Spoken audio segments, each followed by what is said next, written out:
¿Y tú quién eres? Yo soy Saskia Niño de Rivera. Ok, ¿y quién es Saskia Niño de Rivera? Es una mentirosa. Ok. Como lo hemos visto en muchos videos, ¿no? Pues sí, la verdad es que sí, en muchos videos he visto cómo esta señora miente más que habla, y esta entrevista no fue la excepción. Apenas prendieron las cámaras, esta señora empezó a mentir. Pero antes, claro que tiene que dar su propia reflexión para que no se entienda como que ella va a mentir, ¿verdad?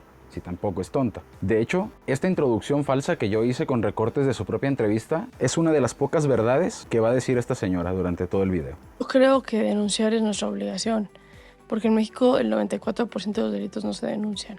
Entonces yo creo que no podemos tener un panorama de lo que está pasando en el país real si no tenemos cifras de denuncia reales. Entonces es el delito menos denunciado en México. El 99% de los delitos de violencia sexual en este país no se denuncian. Ignorando un poco lo completamente absurdo que es esto que acaba de decir esta señora, entonces solamente tendríamos dos opciones. Uno, o esta señora es una verdadera elegida de Dios o elegida de la justicia como para tener la cifra exacta de cuántos delitos no se denuncian. O sea, extrañamente y por un poder metafísico, esta señora tiene las cifras de los delitos no denunciados. O dos, en su idioma de mitomanía, el hecho de no hay denuncias, no hay datos, la traducción es invéntalos. Puedes decir los datos que tú quieras, tienes derecho a inventarlos porque no hay. Tenemos alrededor de 500,000 de niños cuya cárcel es la normal. El abuso sexual, por ejemplo, en México, en el 74% de los casos de quienes sufren violencia sexual es algún familiar directo. Porque son hombres, tienen nombre y son hombres. Y aquí apenas empezaba a agarrar vuelo, porque entre altares a la Virgen a los que las niñas llevan deseos, telesecundarias que requieren de internet y de computadoras, y más historias que no sabe de dónde se saca esta señora, no va a parar en todo el video. Entonces, si tú a un niño de 7, 8, 9, 10, 12 años lo entrenas, porque los entrenan, o sea, se los llevan al campo durante meses, hay todo un entrenamiento ¿Y que les dan. No, terrible. O sea, yo entrevisté a un chavito de Guerrero, que me contaba cómo lo reclutaron y lo llevaron a la sierra y tipo secuestraron a un militar y lo amarraron como piñata y lo colgaron, y los adolescentes le pegaron hasta matarlo vivo. Pues sí, güey, no mames. Ah, y me había hecho falta mencionar que también para intentar darle veracidad a sus historias imaginarias, esta señora va a utilizar los recursos más precarios que ella conoce o que ha escuchado. Mejor dicho, los conceptos, como hablar de la sierra, hablar de un municipio, hablar de violencia, hablar de palabras que ella entiende como precarias o que entiende como de bajos recursos o como de poco nivel de dignidad. El tío abusa sexualmente de la niña y la niña le dijo a la abuela, o sea, como que la abuela fue la persona que ella determinó que era su persona de confianza, y la abuela le dijo: Ahora, ¿con qué pendejada me vas a salir? mi amor, las mujeres estamos para eso, ¿no? Y nuestro deber es callar. Y entonces mandó a llamar a la mamá, le dijo a la mamá y le dijo: no quiero un problema familiar de esto. Entonces, generacionalmente, a todas nos ha tocado vivir esto. Sí. Y esto se calla. Sí. Y es curioso cómo en todas sus historias hay varios factores en común. Por ejemplo, que conoce en extremo detalles que no tienen absolutamente nada que ver con la importancia de la noticia, entre comillas. Y por otro lado, desconoce datos fundamentales como por ejemplo el nombre de un municipio, el nombre de una ciudad, el cargo de ciertas personas. Pero bueno, eso es algo que identifica el perfil de este tipo de personas mitómanas. Muchos casos que también nos llegan son, por ejemplo, niños que asesinaron a sus papás enfrente de ellos. No mames. ¡No mames! O sea, tenemos casos donde, por ejemplo, niños chiquitos iban caminando en la calle con su papá y balearon al papá en la calle, ¿no? O sea, un ajuste de cuentas, una cosa así. ¡No mames, güey! Hay un chavito reclutado por el narco ahorita en la comunidad de la Quinta del Bosque en el Estado de México. Y platicaba yo con él el otro día y él viene de un pueblo en la sierra, donde tenía la telesecundaria, pero la telesecundaria no tenía el acceso al internet. ¿Qué? y no tenía el acceso, las computadoras que tenía no funcionaban. Mejor me dijo... te callas porque me quieres ver la cara de estúpida. Entonces, básicamente, él estudió primaria y su sueño era seguir estudiando, pero físicamente no tenía manera de llegar a una escuela. Okay. O sea, creo que la escuela más cercana estaba como a 3 horas. Y entonces, pues, tampoco tenía coche, obviamente, tampoco había transporte, ¿no? Muchas de las comunidades también no tienen acceso a la salud. O sea, los hospitales más cercanos están a horas y horas y horas. Te pasa algo y te ¿no? mueres. Te mueres, no hay de otra. Es súper poco digno. Cochina tu pito, pendeja. Ahorita me llegó un mensaje que me trastornó, ¿no? Es como, las niñas, hay 2 niñas que son mis vecinas que se la viven en mi casa y yo tengo como un altar de la Virgen en mi casa, ¿no? Me dice esta chava por Instagram. Y vienen siempre a dejarle como deseos a la Virgen. Y otro día, la verdad, hice mal, ¿no? Llena de culpa, pero leí los deseos de estas niñas. Y era de que mi papá me deje de tocar, de que mi mamá me deje de no sé qué, no sé qué. Y entonces me escribe, ¿sabes qué hago?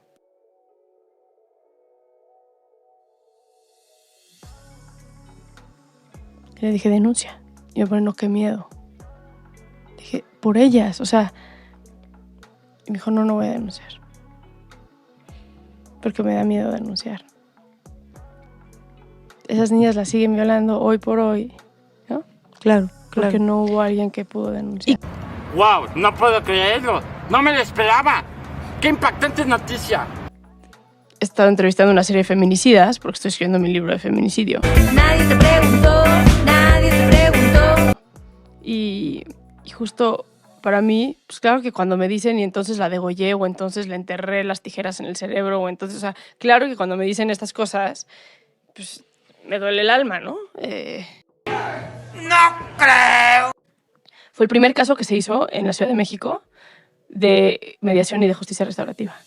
Y nosotros trabajamos con el feminicida y otro grupo de psicólogas trabajaron con la señora de la chava que mató a este güey. La mamá de la chava. Ajá. Ok. Y él era un menor de edad, entonces iba a salir de la cárcel. Qué fuerte. Y a puerta cerrada con el juez y con algunas psicólogas y demás, platicaron durante 4 horas. Y al final ella le terminó diciendo, como tú vas a salir, pero tú estás endeudado conmigo toda tu vida. Porque tú me quitaste a mi hija. Y yo no quiero que existan más mamás que vivan lo que viví yo. Es el caso que más rápido hemos reinsertado en la sociedad a ese güey. ¿Alguien me puede decir qué carajo se supone que es lo que hizo esta señora y su asociación o su fundación o no sé qué chingado sea lo que tiene? Se acaba de decir ella misma hace 3 segundos que el tipo iba a salir porque era menor. ¿Dónde se supone que está el mérito de lo que ella hizo y de lo que hizo no sé quién más? Esta señora de verdad que no tiene remedio. No tarda ni siquiera 10 segundos en contradecirse. Y lo perdonó la mamá. Pues la mamá le dijo, te perdono, pero tú estás en deuda conmigo. Y entonces tú hablabas con él. Y yo platicaba con él seguido y meses también después de que salió de la cárcel y demás, de la comunidad. Y algún día me dijo, yo todos los días me despierto sabiendo que estoy en deuda con la mamá de la chava que maté. Qué cabrón. Y hoy chambea y tiene a su esposa y tiene a sus hijos. El que esta mamá le haya dicho, tú estás en deuda conmigo porque yo no quiero que exista otra mujer, otra mamá que viva lo que viví yo. Esa es una mujer que está pensando en justicia colectiva. Ella es una mujer que ya entendió que su hija no la pueden revivir. No existe la tecnología para revivir a la gente de esta manera, ¿no? Pero es una mujer que está pensando por todas las demás de nosotras. Y yo como mamá le agradezco a esa mujer. Ya cállate, babosa, me hartas. Y no me quiero desviar tanto, pero tipo, el otro día estaba con el ministro Saldívar, el presidente de la Suprema Corte de Justicia, y hablábamos de esto. O sea, yo le decía, especialmente con las mujeres en prisión, justo desayuné con el ministro Saldívar y una de las activistas, éramos un grupo de como 15 activistas, y una de las activistas, ella vive en un municipio donde hay un alto índice de violencia intrafamiliar y de feminicidios en el país. Y decía, yo con mi equipo de repente me tengo que ir afuera de los ministerios públicos, así un miércoles, un sábado, así, y colas de 20, 30, 40 mujeres golpeadas, queriendo denunciar al marido, que llevan 5, 6, 7 horas formadas y que eventualmente dicen, ya va a regresar mi marido de trabajar, mejor ya me regreso a mi casa porque claramente aquí no va a pasar nada, ¿no? Cuando dijo eso dije, puta, es que... Lo dicho. No existía ninguna necesidad para que dijera desayuné con el ministro Saldívar porque iba a hablar de otra activista que en un municipio X, en una ciudad X, pero donde hay muchísima violencia intrafamiliar y feminicidios, hay 30, 40 mujeres formadas en un lugar, en un ministerio público. ¿Y a qué va la activista? ¿Nada más a verlas? ¿Para después platicarle a esta señora en un desayuno con el ministro Saldívar? No lo dudaría ni un poquito, porque seguramente si las otras activistas funcionan igual que estas, porque ya nos va a contar de las maravillosas y tan útiles leyes que ha creado Reinserta. Pero, por ejemplo, en Reinserta hicimos la ley, la única ley, que hoy son artículos dentro de la ley de ejecución penal, que regula el tema de la maternidad en prisión, por ejemplo. Y una de las cosas que metimos en esa ley, que muchas mujeres en prisión no lo saben, pero es, si tú eres menor de 12 años, tú no tienes, y tu mamá está en prisión, tú no tienes que abocarte al régimen del penal en cuanto a horarios y días de visita. Entonces, si yo tengo a mi mamá en Escobedo, que es el penal de mujeres en Nuevo León, si es un lunes que no es día de visita a las 8 de la mañana y yo quiero ver a mi mamá y tengo 8 años, yo puedo ir a tocar la puerta del penal y las autoridades tienen la obligación jurídica de dejarme ver a mi mamá. Ok. Pero normalmente pues, los menores tienen que ir acompañados de un adulto, entonces como que Es más complicado. se complica. Entonces, aquí como que la cagamos. Entonces vamos a hacer una ley sobre la ley, ¿no? En Reinserta hemos hecho varias leyes y estamos muy fuertes en materia de política pública. Aquí como que la cagamos. Entonces vamos a hacer una ley sobre la ley, ¿no? De repente muchos activistas a mí me decían, pues es que sabes que estos niños a qué contextos van a salir, o sea, van a salir a orfanatorios, van a salir a, no sé, ambientes criminógenos. Ese es otro problema. Es indigno. A ver, niño de 3 años, ¿tu realidad es irte a un orfanatorio que están de la chingada los orfanatorios porque pues, no les meten lana? Uy, no.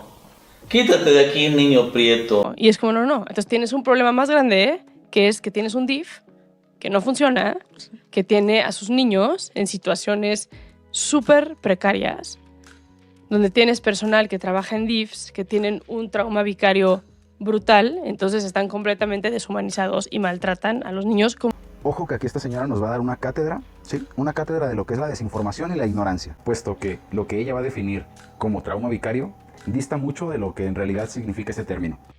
Hay un concepto que no es muy conocido en México que se llama trauma vicario. Trauma vicario es, si yo todos los días me tengo que despertar a las 4 de la mañana, subirme a la combi, donde sé que asaltan a tiro por viaje, pero aparte tengo que traer a mi hija conmigo porque la tengo que pasar a dejar a la guardería para yo poderme ir a trabajar.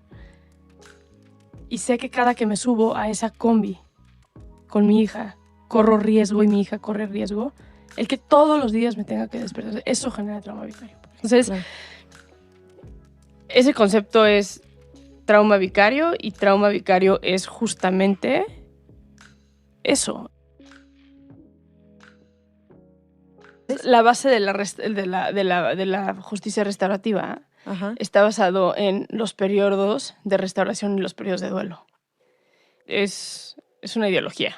Si yo mato a tu hija, cumplo una pena, la posibilidad de que yo pueda tener, de encontrar ese espacio contigo, pedirte una disculpa, que tú me expreses cómo te jodí la vida, que yo te pueda quizá dar respuestas que quizá tú tengas. A preguntas que quizás yo tengo. ¿Por qué la mataste? ¿Por qué mi hija? ¿No? O sea, eso a mí, como agresor, me devuelve la oportunidad de reparar lo que hice. Es una ideología. Y cuando la gente tiene la oportunidad de reparar, es menos probable que vuelva a delinquir. ¿Sí? O que, claro, por supuesto. Es una ideología. Pues en esta parte ella se contestó sola múltiples veces porque realmente todo lo que piensa y todo lo que cree que es un mundo de fantasía, de justicia social y justicia no sé qué chingados que piensa que ella que inventa.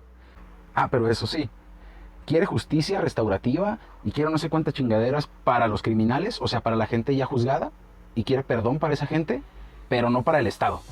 Toda la crítica y todo siempre hay que criticar al sistema de justicia porque es el que está mal, porque es donde ella se supone que está metida y se supone que es de lo que sabe, según lo que ella dice, porque nada más ella es la única persona que la ha calificado para ese tipo de trabajo. Ahí sí hay que aplicar toda la fuerza de la ley porque ni siquiera le devuelven el dinero a las familias que pagan un rescate por un secuestro. No creo que esto tenga que ver con el hecho de que ella se metió en el tema de cárceles y tema de policía federal porque previamente secuestraron a su tío, ¿verdad? Y eso sea algo que realmente le causa coraje, que el gobierno no le haya querido pagar a su familia el rescate. No, yo no creo que esté vinculado a eso, el hecho de que lo condene. No, no puede ser tan narcisista, ¿verdad? No, yo creo que no. Pero en México, por ejemplo, en casos de secuestros, ni siquiera se le repone el dinero a las víctimas de lo que tuvieron que pagar para rescatarse en su cautiverio. O sea, ni siquiera, ¿sabes? Es increíble en este país, ¿no? Pero bueno, ojo, que viene la parte que no podía faltar de una persona como esta. La comparativa entre México y otros países, no digo cuál, porque ni siquiera ella lo menciona, al igual que cualquier otra cosa, lo deja en una ambigüedad. Los países más desarrollados, los países más exitosos, los países de primer mundo, siempre dejar todo al aire y no concluir absolutamente nada es como maneja esta señora su información. Que en sí no es información, sino puras mentiras una tras otra. De las condiciones precarias en las cuales ser funcionario público en este país no necesariamente es un tema digno, ¿no? Usemos a los policías de ejemplo. ¿Por qué? ¿Cómo es ser policía en México? En México los policías andan con armas oxidadas y con chalecos antibalas que ya no funcionan. Y los países más desarrollados han demostrado los mejores casos en materia de justicia restaurativa, que es justo la justicia que restaura a la sociedad.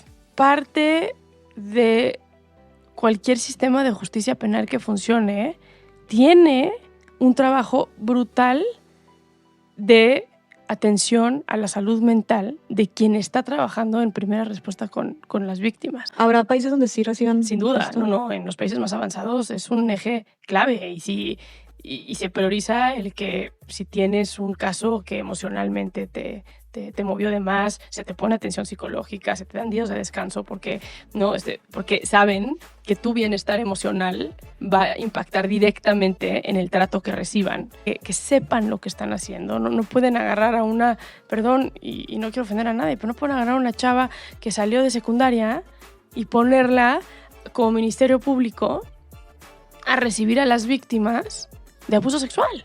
Claro. Sin capacitación ni nada. Sin capacitación, sin conocimiento, o sea, así, con un sueldo de 12,000 pesos al mes. En fin, de todas maneras sé que con todo y todas las pruebas y evidencias que les acabo de poner en esta secuencia de videos, aún así va a haber señoras que vengan a defender a su ídola, a su referente, a su abanderada de la mujer empoderada y de la mujer independiente. Y desgraciadamente eso no hace más que darle la razón a esta señora cuando tiene ese pensamiento de que este es un país jodido, que es un país precario, por la gente que se tiene. En fin, cuando vea ese tipo de comentarios otra vez, no me quedará más que decir: Está cabrón.